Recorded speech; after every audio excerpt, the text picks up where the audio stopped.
女霸总叶海洋是一家国内知名化妆品牌 CEO， 她的发家史曾引起网友们的关注。然而，更让人们津津乐道的是她借精生子的离奇故事。1988年，叶海洋出生在吉林一个经济不富裕的家庭里。虽然是女孩，但她性格豪爽，做事果敢，梳着一头清爽的短发，俨然一副假小子样。学生时代的叶海洋勤奋好学，高中毕业时考上广东外语外贸大学市场营销专业。大学中的他思维活跃，努力学习，常常拿到奖学金。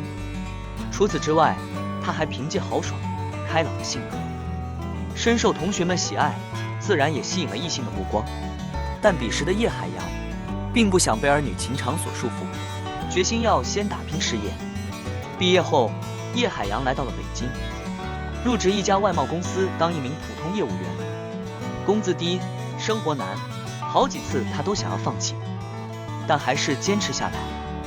虽然收入低，但他对工作毫不含糊，不懂就问，不会就学，很快就得到升职的机会。随着职位的升高，叶海洋的事业也得到了拓展。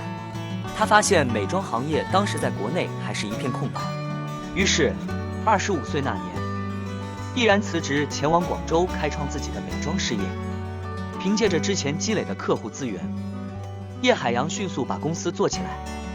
由于经营有方，再加之美妆品的高额利润，没过几年就成为身价上千万的女霸总。随后，她在广州安家落户，买车买房，20几岁就实现财务自由，成为妥妥的人生赢家。然而，随着在物质上得到满足的同时，叶海洋的精神却出现了空虚。他希望有一个孩子，但却不想被婚姻束缚。经过四处打听，得知在美国可以借精生子后，他便决定只身前往寻找优良小蝌蚪。对于孩子的父亲，他要求严苛，既要高大帅气，又要学习优良。最终在精心挑选下，花了50万元，选择了一个符合条件的4国混血男子。怀胎10月后，叶海洋顺利生下拥有5国混血的大女儿多瑞斯。多瑞斯的到来彻底改变了叶海洋的生活，他开始变得温柔慈爱，而原本喜欢极限运动的他，更是不敢再冒险。于是，他又当爹又当妈，全身心地陪伴女儿，给足女儿安全感。在多瑞斯2岁前，叶海洋就带着她走过20多个地方。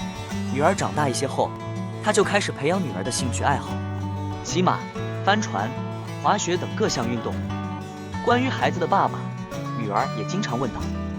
为了让孩子更容易理解，他编了一个故事，告诉女儿他是从西瓜里面蹦出来的。不仅如此，他还为女儿每年写一封家书，希望女儿长大后可以明白他的心意。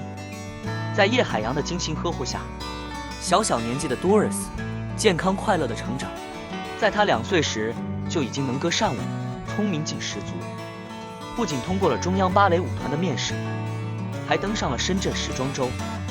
历经养育多瑞斯的美好时光，叶海洋认为自己一人完全能胜任父母亲的角色。为了给多瑞斯添个兄妹作伴，在征得孩子同意后，他再次前往美国做移植手术，选择与多瑞斯同一父亲的小蝌蚪。2022年2月，叶海洋迎来了2女儿哈提。多瑞斯对妹妹非常宠爱，也像妈妈一样呵护着妹妹。而对于2个女儿的爱，叶海洋只增未减。在小哈提牙牙学语时，叶海洋就带着2个女儿游山玩水，参观动物园。如今，叶海洋3口之家非常幸福，但同时也遭到一些网友的非议。他们认为叶海洋自私，违背伦理。